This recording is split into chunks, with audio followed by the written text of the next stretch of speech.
ஆன்மீக துளிகள். நாழிக்கிணறு மகிமை. நாழிக்கிணறு என்றதுமே திருச்செந்தூர் தான் நினைவுக்கு வரும்.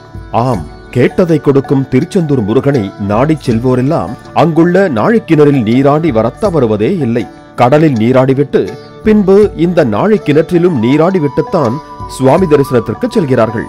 உலக புகழ்பெற்ற நாழிக்கிணறு எப்படி தோன்றியது, அந்த கிணற்றின் மகிமை என்ன, இவற்றையெல்லாம் தான் இங்கு பார்க்க போகிறோம்.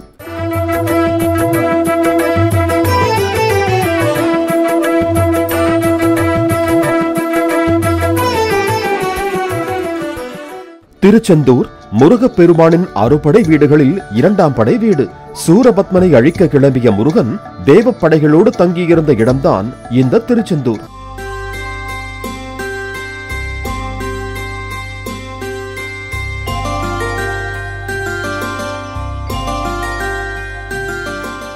படைகளோடு தங்கியதால் தான் படை வீடாயிற்று. இங்கிருந்து புறப்பட்டு சென்றதான் சூரனின் நகரமான வீரமகேந்திரபுரியை அடியோடு அழைத்து கடலுக்குள் மூழ்கடித்தார் முருகர். மாமரமாய் நின்ற சூரபத்மனையும் தன் வேலால் இரண்டாக பிளந்து சேவலாகவும் மயிலாகவும் மாற்றினார். சேவலை கொடியாகவும் மயிலை வாகனமாகவும் கொண்டார்.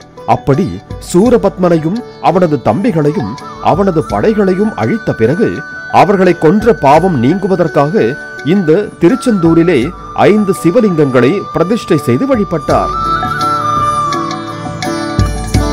இந்த பஞ்சலிங்கங்கள் இன்றும் திருச்செந்தூர் சுப்பிரமணிய சுவாமி இருக்கும் கருவறைக்கு பின்னால் உள்ள அறையில் உள்ளன.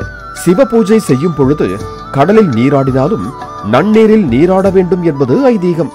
அதனால் முருகன் தன் வேலால் இந்த இடத்தில் குத்தி ஒரு வற்றாத நன்னீர் ஊற்றை உருவாக்கினாராம். அதில் நீராடிவிட்டு சிவ பூஜையை தொடங்கினாராம். அந்த வற்றாத நீரூற்றே இந்த நாழிக்கிணறு. உண்மையில் இதற்கு கந்த புஷ்கரணி தீர்த்தம் என்று பெயர். கோவிலுக்கு தெற்கே இந்த நாழிக்கிணறு உள்ளது. பெரிய கிணற்றுக்குள்ளே ஒரு சிறிய கிணறாக 1 சதுர அடி பரப்பும் 7 அடி ஆழமும் கொண்டது இந்த கந்த புஷ்கரணி தீர்த்தம். பெரிய கிணறு 14 அடி சுற்றளவு கொண்ட சதுரமான கிணறு. இந்த கிணற்றின் நீர் உப்பாக கருகிய நிறத்தில் இருக்கும். உள்ளே 1 அடி மட்டுமே இருக்கும் இந்த நாழிக்கிணற்றின் நீர் தெளிவாகவும் மிகவும் சுவையானதாகவும் இருக்கும். ஒரே கிணற்று பகுதியில் இருவேறு சுவை கொண்ட கிணறுகள் அமைந்திருப்பது மிக பெரிய அதிசயம். அது மட்டுமல்லாமல் 7 அடி ஆழமே உள்ள இந்த நாழிக்கிணற்றில் ஆயிரக்கணக்கான பக்தர்கள் தினமும் குளித்துக் கொண்டே இருக்கிறார்கள். அப்படி இருந்தும் வற்றாமல் நன்னீர் வந்து கொண்டே இருப்பது மேலும் அதிசயம்.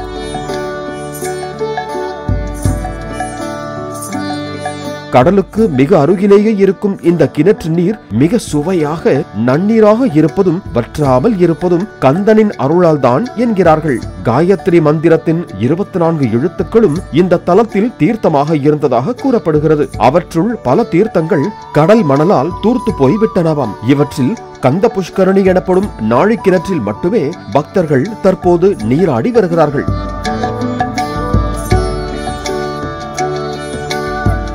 முருகன் சூரபத்மனை வென்று திரும்பிய பொழுது அவரது படை வீரர்களுக்கு தாகம் எடுத்ததாகவும் அவர்கள் தாகம் தீர்க்க தன் வேலால் குத்தி முருகன் இந்த நன்னீர் தீர்த்தத்தை உண்டு பண்ணினார் என்றும் கூட ஒரு வரலாறு சொல்லப்படுகிறது.